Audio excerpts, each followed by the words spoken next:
النص التاني ده بتاعك اللي انت واقف فيه، انت اتحرك غلط، هو اتحرك ورا الحيطه، فبالتالي هو لعبها في الحته اللي كان فيها الشيخ، والشيخ راح رايح ورا الحيطه ما شافهاش، وهدف جميل جميل قوي قوي قوي قوي يسأل عنه كمان الشيخ. انما كرة صعبه، ولكن واحده زي احمد الشيخ واتحرك غلط عكس ما هي ماشيه.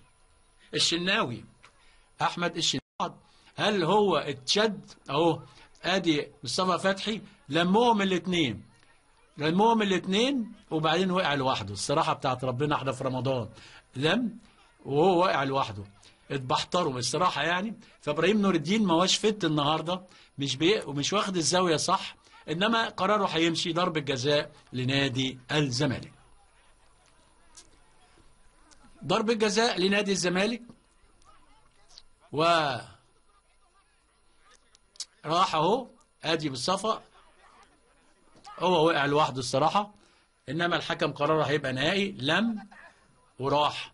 زي ما شايفين مخرج الملعب هناك فرحان قوي باللعبه دي حاتم عزام. انما ضربه جزاء في الدقيقه 27 او 28 من زمن الشوط الاول لنادي الزمالك.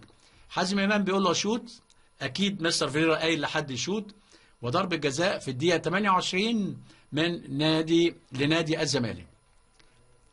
مين اللي هيلعبها؟ هنشوف يا عم المخرج، هات لنا مين اللي هيلعبها.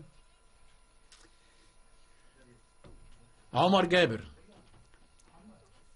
جابر، وضربة جزاء لنادي الزمالك. عمر جابر وضربة جزاء لنادي الزمالك، وإبراهيم نور الدين هيدي الإذن، وعمر جابر وجه لوجه لمحمود حمدي، وصفر إبراهيم نور الدين، وهدف أول لنادي الزمالك في الدقيقة 28 لعمر جابر. في الدقيقة 28 هدف من ضربة جزاء، 1 الزمالك لا شيء المقصة، والهدف جه على عكس سير المباراة، انما هي كرة جوان على رأي الكابتن لطيف، امسك كرة زي ما انت عاوز، ضيع فرص زي ما انت عاوز، انما الكرة جوان وضربة جزاء في الدقيقة 28 يحرز منها عمر جابر هدف الزمالك الأول، و1 الزمالك لا شيء المقصة.